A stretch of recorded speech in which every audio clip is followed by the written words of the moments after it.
अस्सलाम वालेकुम। मैं आज़ाद रिपोर्टर अबू एमएल। आज हमारे साथ हैदराबाद की मुअज़्ज़िज़ शख्सियत मौलाना मोहम्मद नसीरुद्दीन साहब हैं। आइए हम इस सिलसिले में गुफ्तगू करते हैं कि कुछ दिनों से टीवी चैनल्स पर तलाक़ के मौजू पर एक डिबेट्स का सिलसिला शुरू हुआ है। आखिर इसकी क्या वजह क्या पड़ी, और इस ताल्लुक़ से हम मौलाना नसीर साहब से गुफ्तगू करते हैं। अस्सलाम वालेकुम। तलाक़ के मौजू पर जो डिबेट चल रही है, इसकी ज़रूरत क्या पड़ी, ये तो जो लोग चला रहे हैं वो उनसे पूछने की चीज़ है। ज़रूरत मुसलमानों को उलझाने की है, उनको इसलिए वो छेड़ा गया है। लेकिन हकीकत क्या है तलाक़ की, इसके बारे में मैं आपके सामने कुछ बातें रखना चाहता हूँ। देखिए, ज़िंदगी गुजारने के लिए निकाह किया जाता है, मियाँ बीवी मिलकर रहते हैं, ख़ानदान बनता है, उससे दुनिया आबाद होती है। मियाँ बीवी में अगर ज़हनी नाइत्तफ़ाक़ी हो, उनके रहन सहन में, खाने पीने में, सोचने में, ज़िंदगी गुजारने के मक़ासिद में, तो इख्तलाफ होता है। ये इख्तलाफ के बाद ज़िंदगी दुश्वार हो जाती है, तो बहुत से मज़हब में छुटकारे की कोई सूरत नहीं है, इसलिए गैस का तेल डाल के आग लगा के जला देते। लेकिन इस्लाम में जब ज़िंदगी गुजारना मुश्किल हो जाए तो शराफत से अलग होने का तरीक़ा मुक़र्रर किया जाए, उसका नाम है तलाक़। उसके लिए इस्लाम में तरीक़ा ये है कि आप औरत को एकदम नहीं छोड़ सकते। एक लफ्ज़ से मैंने निकाह कबूल किया ये कह के तो जोड़ सकते हैं शादी, बस तलाक़ दे के एकदम छोड़ नहीं सकते। उससे पहले कुछ प्रोसेस है शरीयत में। चुनांचे फरमाया गया, वल्लाती तखाफून नुशुज़हुन्ना फ़इज़ुहुन्ना, जिस औरत से तुमको सरकशी का अंदेशा हो जाए उसको वास करके समझाओ, नसीहत करो। न माने तो वज़रिबुहुन्ना, उनको धप्पे मारो। हड्डी टूटना नहीं, खून नहीं निकलना, ओल नहीं उतरना, गुस्सा निकल जाना एक आदमी का, इसलिए धप्पे मार देना। 2 धप्पे मारे गुस्सा उतर जाता, तलाक़ रुक जाती, मगर तलाक़ नहीं देना। फिर भी नहीं मानी औरत तो फरमाया वहजुरुहुन्ना फिल मज़ाजिह, उनको अपने बिस्तर से अलग कर देना। आखिर कितने दिन तक वो अपने ख्वाहिश को रोक के रखेंगे, अलग कमरे में सोएंगे, सॉरी प्लीज़ बोल के उन्हें मिल लेंगे, नहीं तो आप मिल लेंगे। इस पर भी अगर दुरुस्त ना हो तो तलाक़ नहीं देना। घर का मामला घर में तय करने के लिए औरत का एक ख़ानदान से एक इल्म वाले आदमी को, मर्द के ख़ानदान से एक इल्म वाले आदमी को बुलाकर घर में पंचायत बिठाना। बेडरूम की बातें बाहर नहीं जाना, यहीं पर तय होना। इस पर भी अगर बात नहीं सुधरी तब फरमाया उस औरत को छोड़ने के लिए तुम एक तलाक़ देना। वो भी कैसी हालत में देना? इस्लाम में तलाक़ औरत के ऊपर एहसान है। कैसा है? उस औरत को नापाकी की हालत में तलाक़ नहीं देना। क्यों? ये अय्याम के जो दिन होते हैं मंथली कोर्स, उसमें दिमाग एक जगह नहीं रहता, जिस्म एक जगह नहीं रहता, 8 दिन से एक दूसरे मिले नहीं रहते हैं, तो चिड़चिड़ापन मिजाज में रहता है। तो ये बीमारी की हालत में उसको तुम तलाक़ नहीं देना। वो नहा के पाक होने के बाद अगर तुम मुलाकात कर लिए, बिस्तर सो गए आप एक दूसरे के साथ, तो उसको हमल ठहर जा सकता है। तो जिस औरत को छोड़ना है उसके पेट में 9 महीने के लिए उसके बच्चे को छोड़ के आप क्यों तलाक़ देते आप? इसलिए वो पाक होने के बाद उससे मुलाकात किए बगैर एक तलाक़ देना। एक तलाक़ दे के भी घर से नहीं निकलना, अपने घर में रखना। कुरान में सूरह तलाक़ में मौजूद है, अस्किनुहुन्ना मिन हैसु सकनतुम मिन वुजदिकुम, जहाँ तुम रहते हैं उसी जगह तुम उनको रखो। अपने घर में रखना, खाना, कपड़ा, इलाज, ज़रूरतें पूरी उनकी करना 3 महीने तक। क्यों? कि अल्लाह ताला फरमाया, हो सकता है कि दिल तुम्हारा मायल हो जाए, हो सकता है उनका खुशू पे नादिम होने का उनका दिल मायल हो जाए। इस तरह से जुदाई को रोकने के लिए इस्लाम ने आखिरी स्टेप तक काम किया है, जहाँ इंसान की अकल नहीं जाती वहाँ तक काम किया है।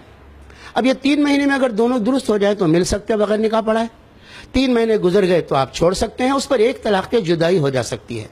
जुदाई के बाद फिर अगर मिलना चाहे तो दोबारा निकाह पढ़ा सकते हैं नए महर के साथ। इस तरह से 2 मरतबा प्रोसेस गुजरने के बाद अगर तीसरी तलाक़ दिए तो दोबारा नहीं मिल सकते, ये बात है।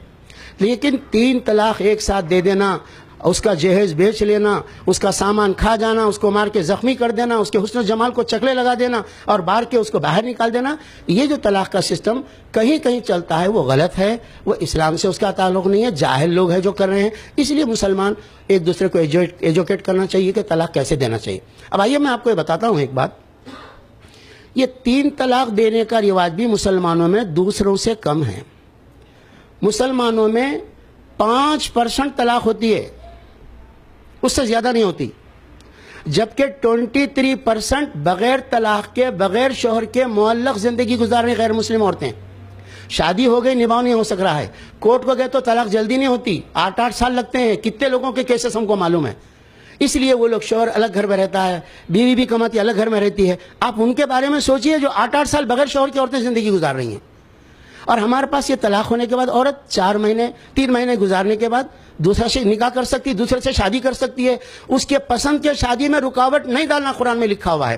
اور طلاق دے کے بھیجتے وقت اس کا لایا ہوا سامان دے دینا، اپن دیے سو سامان دے دینا، زیور دے دینا، سب دے کے تحفہ دے کے بھیجو. قرآن میں لکھا ہوا ہے طلاق دے کے مار کے بھیجو نہیں، تحفہ دے کے بھیجو. وَلِلْمُطَلَّقَاتِ مَتَاعٌ بِالْمَعْرُوفِ حَقًّا عَلَى الْمُتَّقِينَ.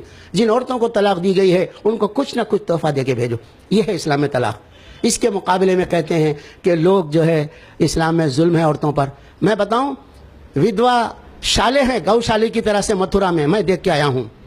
پہلے تو آپ کے پاس طلاق نہیں ہے غیر مسلموں کے پاس، اب انہوں نے بھی لے لیا ہے ڈیورس کا ایک سسٹم اپنا لیا انسانوں کے حالت سے، تو وہ ڈیورس کے بعد وہ دوسری شادی نہیں کر سکتی. اور آپ کو معلوم ہی ہے وہ ڈیورس کے بعد کوئی آدمی مر گیا تو اس کے بعد عورت بھی دوسری شادی نہیں کر سکتی. آپ کے پاس یہ حالت ہے کہ ایک بیوہ عورت جس کا شوہر مر گیا، اس کی بیٹی بڑی ہو گئی، شادی ہو رہی ہے، شادی کے منڈپ میں وہ دلہن کی ماں نہیں جا سکتی کیونکہ ودوا ہے. وہ اتنا ظلم تو وہاں پر ہے کہ گایوں کو جس طرح سے رکھ کے چارہ دیتے ہیں، سفید ساڑی پہنا کے سر کے بال منڈا کے ودوا شالے میں رکھتے ہیں، اور وہ میڈیا والے ہم سے کہتے ہیں کہ اسلام میں طلاق میں ظلم ہے. یہ غلط بات ہے. یہ ایشو دراصل مسلمانوں کو ایک ایشو میں پھنسا کے مستقبل میں اچھے کام کرنا، حالات سے نظر ہٹا لینا اور ان کو تنگ کرنا، اس نیت سے کیا جا رہا ہے. اور یونیفارم سول کوڈ لانے کے لیے کیا جا رہا ہے. ہم یونیفارم سول کوڈ کی مذمت کرتے ہیں. انسانوں کا بنایا ہوا قانون پہ ہم نہیں چلتے.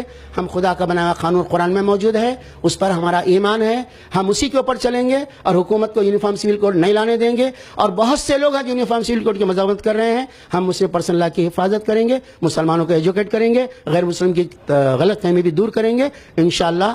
اور عورتوں پہ ظلم نہیں ہونے کے لیے بہت سے قانون آپ بنا چکے ہیں، لیکن ان قانون کا کیا ہوا اور ظلم بڑھ گیا عورتوں پر. اس لیے بہتر یہ ہے کہ پرسنل لا کے ایشو میں، طلاق کے ایشو میں میڈیا والے اس کو اچھالنا بند کر دیں. اس لیے کہ میڈیا اس ایشو کو اچھالتا ہے اور ایسے لوگوں کو لا کر پیش کرتا ہے جو اس کی پوری معلومات بھی نہیں رکھتے، تو اس کے ذریعے سے اور غلط فہمی بڑھتی ہے. لہذا میڈیا سے ہماری گزارش ہے کہ وہ شراب بندی پہ ایشو پہ بات کیجیے. آپ بے سہارا جو عورتیں نوکری کر کے بغیر شوہر کے گھروں میں سو رہے ہیں ان کے ایشو پہ بات کیجیے. آپ نریندر مودی پرائم منسٹر کی بیوی انتظار میں 40 سال سے گزار رہی، بوڑھی ہو رہی ہے، ایسی عورتوں کے بارے میں سوچیے. آپ کیوں ہماری بہنوں کے بارے میں، بیٹیوں کے بارے میں سوچتے ہیں جن کی طلاق 100 میں 5 ہوتی ہے، اس سے بھی کم ہوتی ہے. شکریہ.